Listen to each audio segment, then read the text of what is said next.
My name is Jessica. I'm 27. After graduating from vocational school, I worked in medical administration. It was a busy but pleasant workplace, and I felt fulfilled. I quit when I got married. My husband, John, wanted me to focus on our home. Please look after my mother. I'm begging you, please. To care for your mother? Understood. I'll do my best.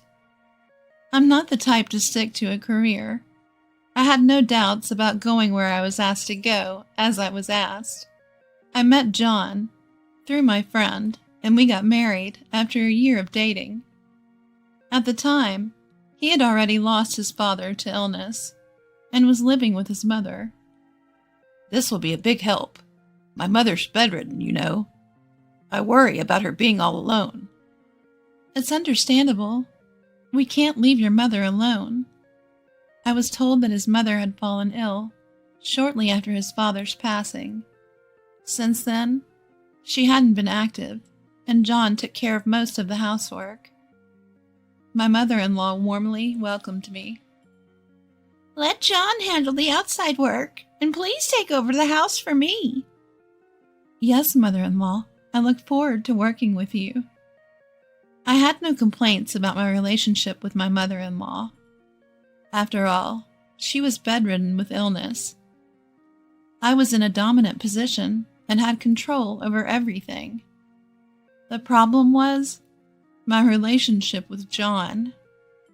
As soon as we got married and settled into family life, he became distant. Hey, how about we go for a drive on our next day off? Your mother seems to be doing well, and I think half a day won't be a problem. Sorry, I'm tired. I want to rest properly that day. Oh, I see. I'm sorry. John began to show signs of being bothered by our interactions. I initially thought it was due to his busy work, so I didn't worry too much. But as the days went on, he began to avoid me more. Our nightly activities were no exception. Even when I thought it was the right day and prepared, I was often turned down. Please be a bit more cooperative. I want to have a child as soon as possible. I understand how you feel. I want that too. But sorry, let's try next time. With 30 on the horizon, I was, honestly, feeling rushed. I was also being urged by my mother-in-law, who wanted to see her grandchild. It was hard not to be able to fulfill her wishes. And then, while we were unable to give her a grandchild, mother-in-law passed away. From that point, John's attitude towards me became colder and colder. Welcome home! I made your favorite cream stew for dinner. John? John? Hey, you listening? Oh, want to take your bath first? Got it. I'll be waiting. John had become almost silent at home. No matter how much I tried to engage him in conversation, it was hopeless. He completely ignored me. I thought it was probably due to the shock of losing his mother. I naturally thought that way. Until John recovers from this emotional damage, I decided to support him, right by his side as his wife. However, it seemed that no matter how many days passed, John was uninterested in me. John, how have you been feeling recently? Are you sleeping well? I want to discuss something about our child. I'm thinking about getting a fertility test. What do you think? Hey, John. His health, his feelings, our child, our future. I tried to engage John's interest by changing the topic in various ways. But sadly, every attempt ended in failure. John, please say something.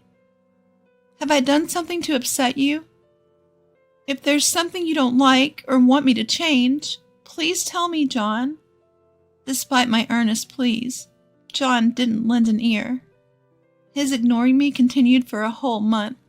My husband was inexplicably cold. Desperate, I sought advice from my old friend, Claire. Claire works for a cosmetics company. She's good at her job and has many friends. Whether it's about studies, love, or personal worries, I always seek Claire's opinion whenever I face a problem. Upon hearing my story in detail, Claire solemnly nodded. That's unusual. A couple in the third year of marriage living in the same house, and the husband ignores the wife? That's not normal. You haven't done anything wrong, have you, Jessica? No, I haven't. That's why I don't understand why he's become so cold. Feeling utterly distressed, Claire had promised to help me fully. I had no idea, but it seemed that Claire had picked up on something. It's his fault if you've done nothing wrong, Jessica. He must be hiding something shady. Let's verify it. Eavesdropping, surveillance, tailing. We'll use all possible means. Is it okay to do something like that? I asked nervously. Absolutely. It's worse to ignore your spouse and keep secrets when you're married. Later, at Claire's suggestion, I installed small eavesdropping devices and cameras in our home. I felt guilty, but my desire to know his secret was much stronger. Of course, John continued to ignore me all this time. John? Hey, are you listening? It was a few days later. My phone rang. It was a call from John. Hello? Where the hell are you? What are you trying to pull? Leaving the house for a week. Why don't you ask yourself why I'm doing this? What are you talking about? Speak clearly. I don't understand. Huh? You haven't noticed? You don't know why I'm so angry? How dare he say speak clearly? He's been ignoring me all this time. Having been prompted by Claire to investigate John, I discovered a shocking truth. Unable to contain my rage at what I'd found out, I left our home. I took refuge at Claire's house. It was on the 7th day of my stay there that I finally received a call from John. If you have something to say to me, then you should say it to my face, loud and clear. He suggested. Fine by me, as long as you promise not to ignore what I have to say. The anger I felt the moment I discovered the results of my investigation still burns in my chest. The weight of his sins trampling on my dedication is heavy. John has to face a fitting punishment for his actions. I set a date and location, ending the call swiftly before he could respond. Later, I invited John to a table in a local cafe. He must have slipped out during work, as he was in a business suit. There was no need for any beating around the bush.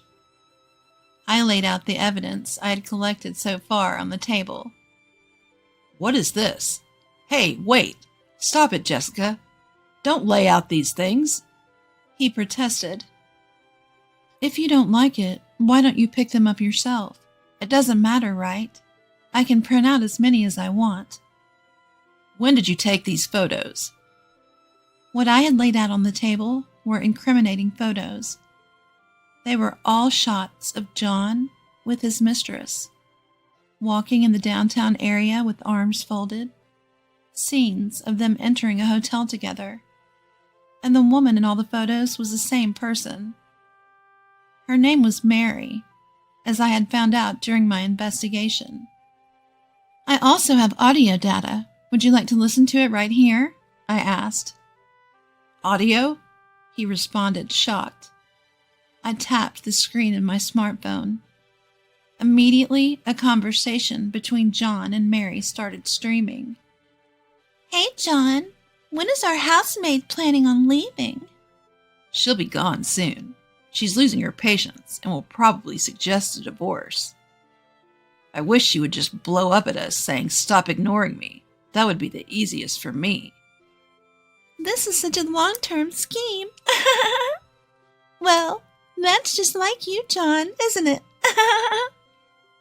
When I cut off the audio, John seemed frustrated, as if he thought we were eavesdropping. I wondered what kind of look he was giving to his own wife. John, who was caught red-handed cheating, seemed on the verge of lashing out at any moment. John, you needed someone to take care of your mother, right? That's why you married me.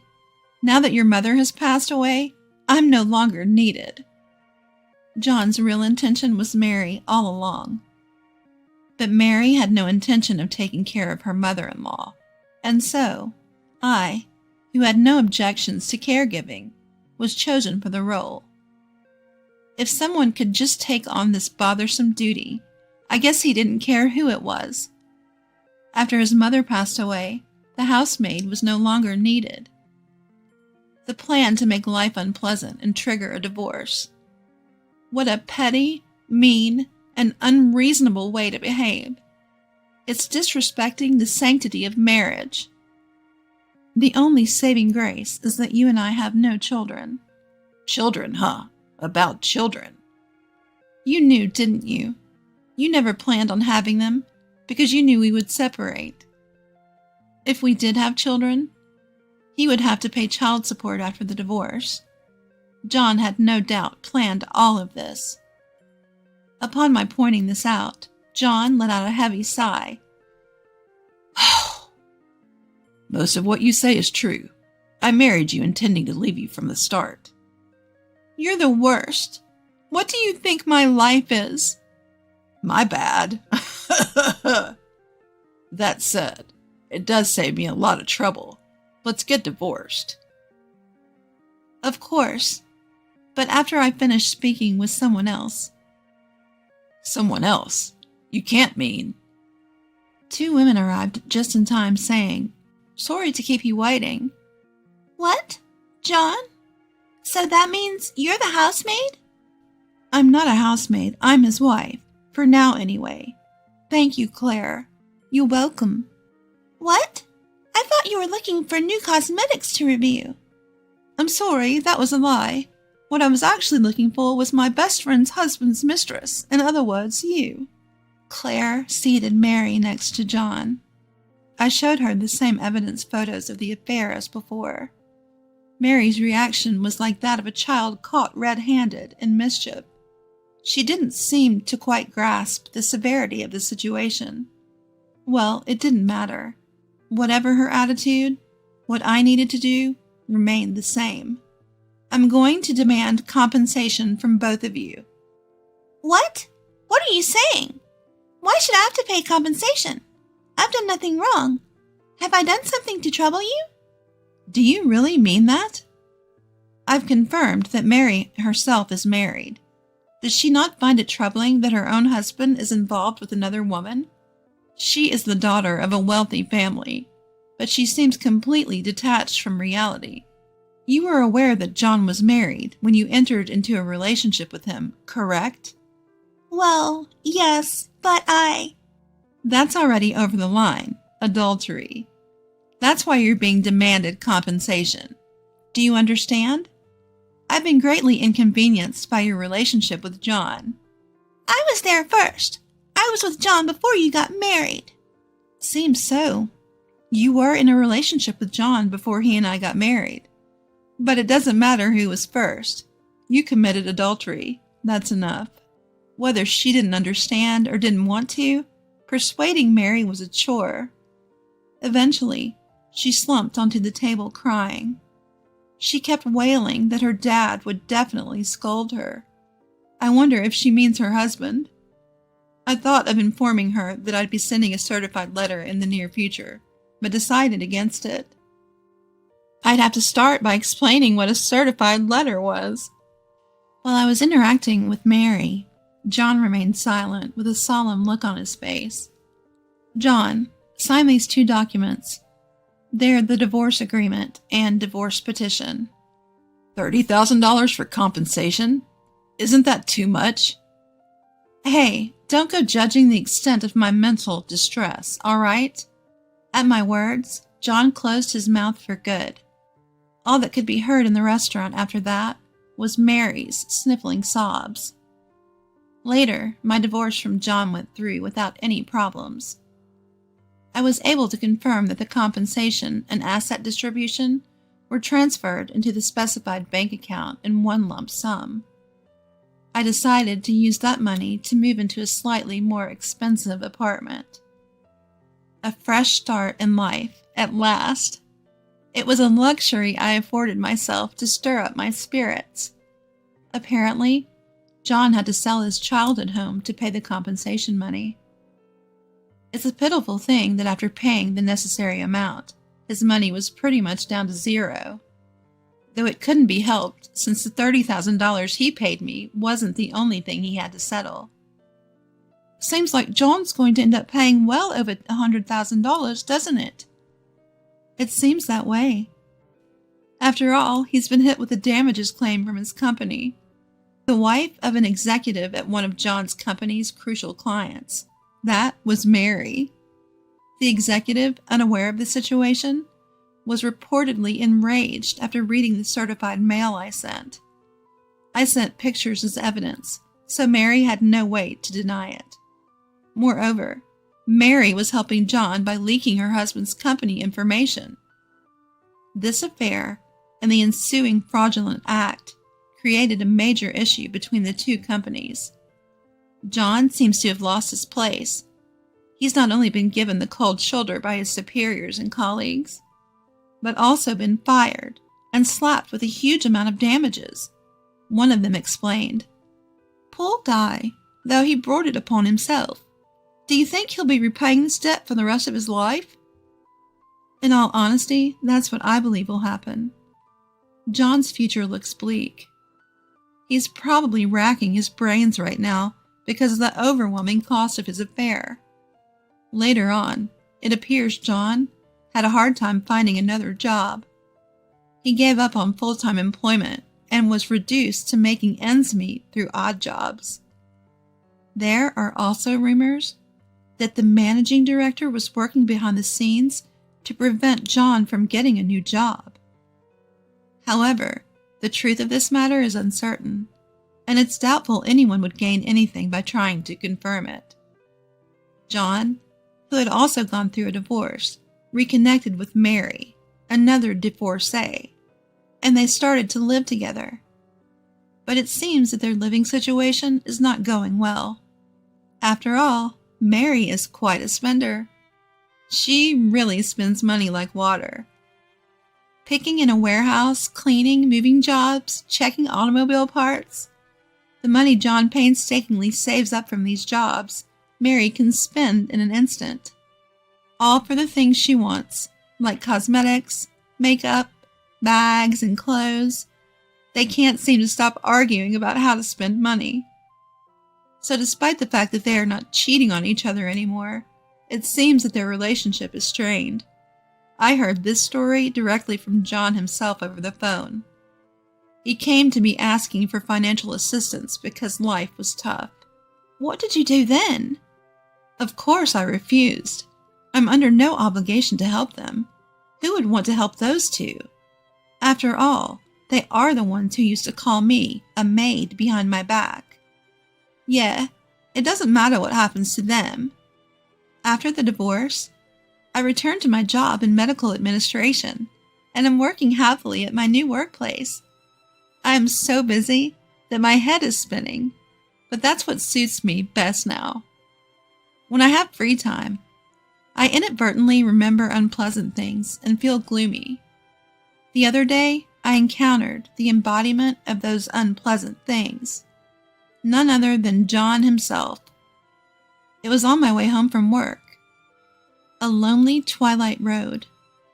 He called out to me as I was hurrying home alone.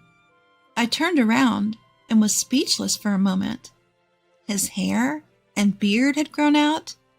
His skin was tanned. His cheeks were thin and sunken. His clothes were grubby and ragged.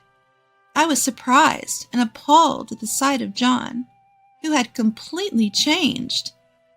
"Hey, long time no see." Is that you, John? Are you okay? Are you managing to eat every day? I ended up asking questions like a guardian would. John's state, even to my eyes, which were supposed to despise him, appeared pitiful. I'm getting by eating every day. Not 3 meals, though. Haha. What about work? Not getting much these days. I'm collecting empty cans and old magazines during the day. If I take them in bulk to a dealer, they buy it from me per pound. After we talked a while, John hesitantly broached the main subject. Listen, do you think we could try again? What about Mary? I thought you two were living together. I broke up with her. She dumped me. Mary's probably gone back to her parents' home by now. I bet she'll arrange a marriage and settle down with a suitable partner her parents pick. John, who was talking about Mary, made a face as if he could. It must have been a painful breakup to the point where even speaking about it to me was hard. John's current state is truly pitiful. However, I have no hand to extend for him. I still remember the abuse I suffered, and it still infuriates me. Upon saying that, John lowered his head, agreeing with me. I truly apologize for what I did back then. I'm not going to say it's okay, but let's both move on. But don't approach me anymore. If you stalk me, I'll call the police. I won't stalk you. I'm sorry for bothering you, so see you then. John slowly left down the dusk-lit street. His figure retreating was pitiful and frustratingly pathetic. After that, I saw John a few times in line at the soup kitchen organized by a nonprofit organization. He had become so thin, and when he noticed me looking, he awkwardly turned his face away. I certainly don't want to end up like that. Every time I see John, I think that strongly. He is a negative example for me in life. This is how my first marriage ended disastrously. But I haven't given up on building a happy family with someone. There's still a long way to go in life. I believe that I can still shine from now on. Thinking that, I've decided to start participating in a local social event with my friend Claire. Being divorced doesn't mean I should feel intimidated. The world is vast. There must be a man who will embrace me gently. Don't come to the wedding. It's a happy day after all. When I received that call from the bride, my mind went blank. Why would she say something so hurtful? Is it my fault? Well, if she feels that way, maybe it's best I don't attend. As a groom's mother, I felt a complicated mix of anger and self-loathing. My name is Stella, and I'm 50 years old. I'm a working mom living with my husband and son. I work part-time about 4 days a week at the local supermarket, preparing daily items in the kitchen. My son got a job 4 years ago, so we don't have to worry about tuition anymore. Now, it's just the house mortgage. There are still 15 years left on it. I have got to keep working. With these things in mind, I'm working again today. Actually, something wonderful happened yesterday. Dad, Mom, I'm getting married. My son announced this at dinner. My husband and I exchanged glances taken by surprise. Married? Really? Who is she? When did you propose? My husband bombarded our son with questions in his astonishment. Calm down, Daniel. I tried to soothe my excited husband, but I too was curious. So, who is she? She's gentle and kind. Can I bring her over this Sunday? Sunday it is then. That's right. I need to clean the house before Sunday when my son brings his fiancée over. Maybe prepare some tea cakes and even replace the living room curtains? Lost in thought, a colleague approached me. You seem happy. Anything good happened?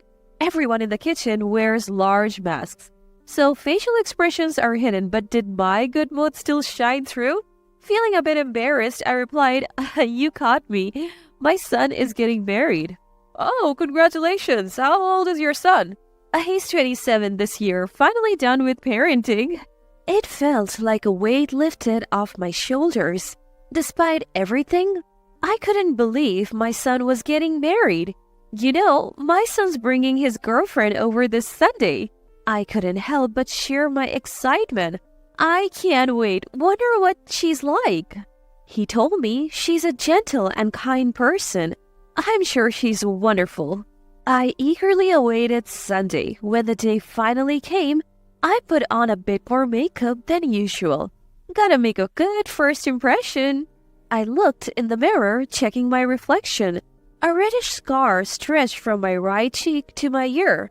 Makeup somewhat hides it, but will it still stand out? Lost in my thoughts, in front of the mirror, my husband approached. What are you doing? Just trying to cover this up a bit. Don't worry too much. You're beautiful just the way you are. His words warmed my heart. He's such a kind soul. Thank you. It's a thing of the past. I don't mind. I mean, I have my loving husband and son. What's a little scar, right? I wish I could truly say that, but a woman's vanity? Having a permanent burn mark on my face is hard to overlook. The scar is from a fire at my childhood home when I was in high school. The fire started next door, and though I narrowly escaped, it left a lasting mark. Everyone survived, and that was a miracle. But there were moments I wished the flames had taken me. I believed the scar meant no more love, no more romance. I retreated, convinced I would never be loved again. The trauma from those teenage years was overwhelming, leading to some dark thoughts. But my savior during those times was my husband. We grew up together, our families closely knit. Concerned about my despair, he would visit daily, offering words of comfort. I don't care about the scar. You're still the same beautiful person to me. At first, I was wary of his words, but gradually I opened up. Our bond grew, leading to marriage. I'm forever grateful to him for saving me back then and for supporting me now. Marriage is truly wonderful. I thought as much looking at my husband's broad back. The scar remains, but meeting my husband, getting married, and having our child are treasures I wouldn't trade for anything. It was just past noon when the doorbell rang. Seeing the woman our son brought home, my husband and I greeted her with warm smiles. Welcome, please come on in. I led our son and his girlfriend into the living room. Thank you for having me. Just as our son had described, she seemed calm and kind-hearted. She had a radiant fair complexion framed by beautiful black hair. Her name was Gabriela. She works as an office clerk, and she's 2 years younger than our son. Both my husband and I were impressed by her modest and humble demeanor.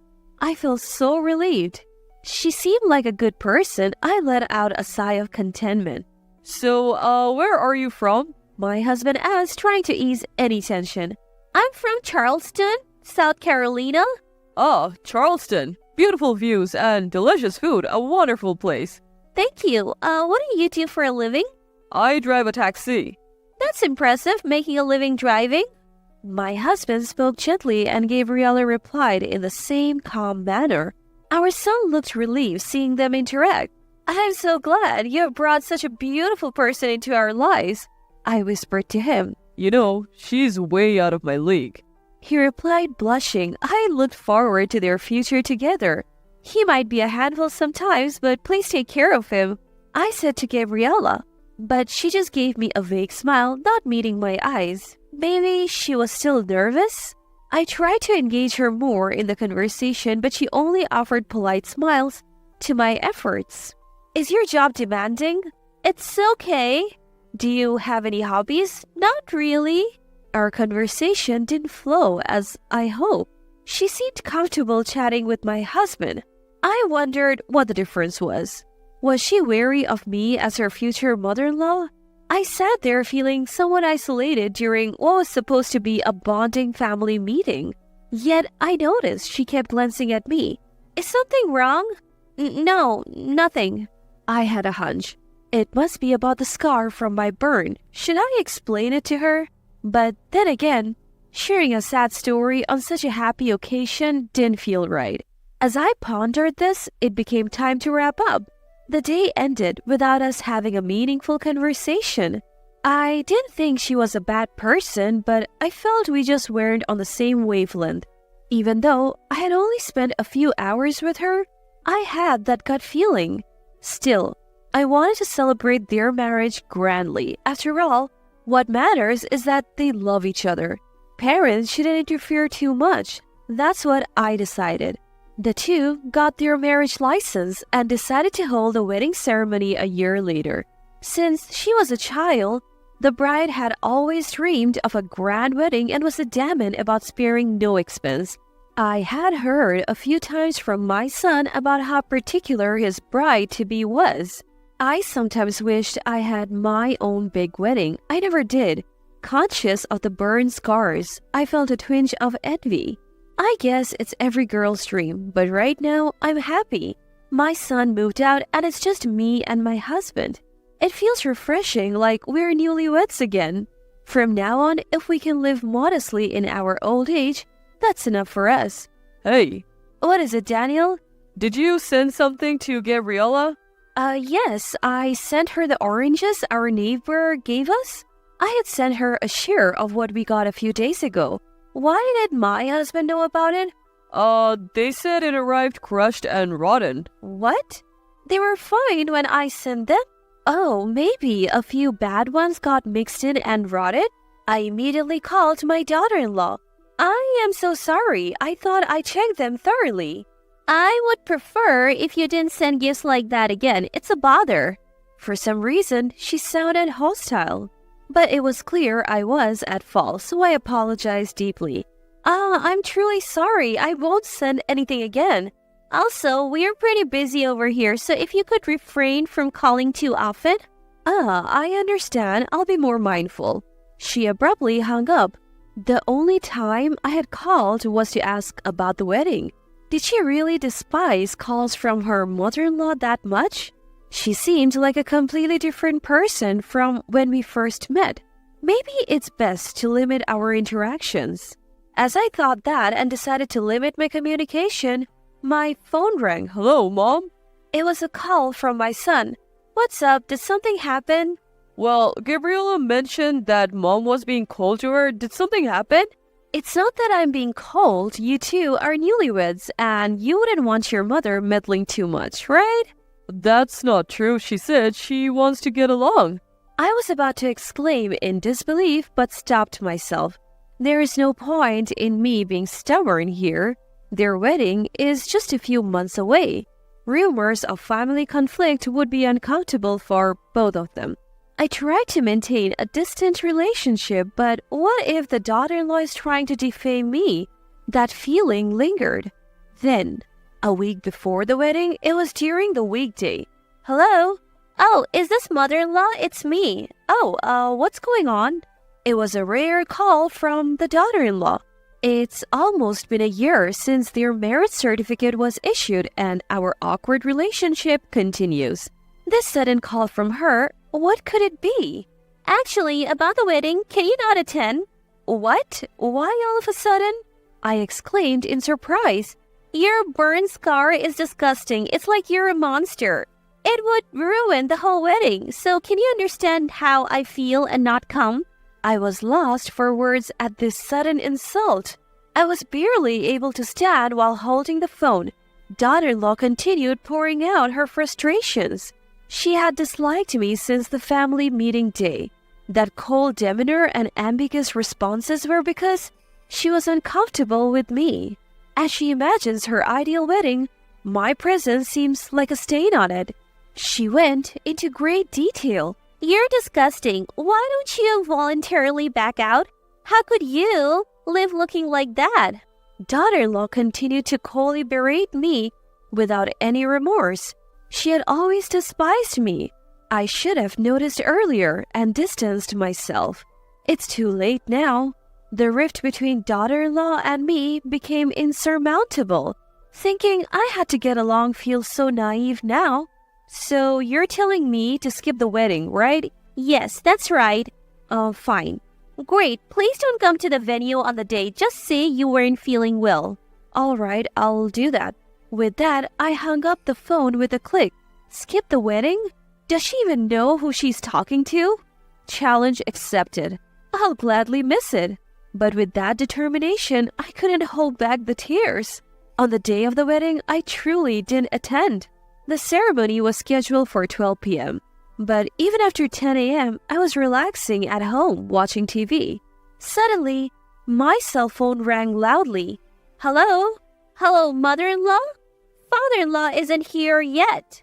Wasn't it just you who was supposed to miss? Well, Daniel is here at home, I said, glancing at my husband reading in the living room. Just a regular day off. What do you mean? He suddenly felt unwell. I was just about to let you know. I handed the phone to my husband. Sorry, but I can't make it today. I'm feeling off, just like my wife. Wait a minute, father-in-law, a last-minute cancellation? Listen, you treated my wife like a monster and forced her to miss. I just don't feel up to attending. I could tell Gabriella went silent on the other end when my husband said that. His eyes burned with anger. Normally, he's so calm and hardly ever shows anger. Look, that's how it is, so we won't be attending. And we didn't attend the wedding. Actually, when the daughter-in-law had called me about missing the wedding, my husband, who had just finished his night shift, had been listening in on speakerphone. He remembered every single word of that conversation. And after hanging up, seeing me in tears, he hugged me and said, I won't let you take the blame alone. I'll skip it too. We are in this together as a couple. I couldn't help but feel I made the right choice marrying him. We had informed our son in advance that we would be skipping the wedding. We explained everything and declared we would never be involved with the daughter-in-law again. The husband told him, If you still want to be with Gabriella, do your best to protect her, but I cannot forgive Gabriella for insulting my wife. We don't need any further relationship with her. Our son was deeply shocked to learn about his wife's attitude and comments towards me. He probably never imagined that his own wife could be such a person. Even if they wanted to change the wedding date, it was impossible with only a week's notice. And then came the wedding day. Our relatives were puzzled when we didn't show up. When questioned, our son spilled everything. The wedding was called off and was turned into a casual dinner gathering. Right there, our son announced his intention to divorce. Gabriella's parents, at first outraged, scolded their daughter after hearing everything from the groom. They deeply apologized to our son and offered to cover all the wedding costs. Why? This was my date. I just wanted my dream wedding. Why did this happen? I just wanted a wonderful ceremony. No, I will have my wedding. I wanted to be envied by my friends. In her wedding dress, Gabriella sobbed and screamed while the relatives watched from a distance. Afterwards, the two formally divorced. Their marriage lasted just a little over a year. Upon hearing about the whole fiasco, friends and acquaintances distanced themselves from Gabriella, leaving her isolated. From time to time, she contacts our son. Nobody's on my side, not even my friends. You're the only one for me. But our son remains steadfast and seems to ignore her. The only thing I regret is that my son's wedding ended in such a sad way. Even if it was largely Gabriella's fault, I can't shake off the guilt of being part of the reason. It's okay, Mom. This happened because of my choices. I want a relationship like you and Dad's. I want to trust and support each other. I never expected our son to say that to me. Overwhelmed with emotion, I gently stroked his head. Life is long. Even in tough times, it's okay. There was always chances for happiness in the future.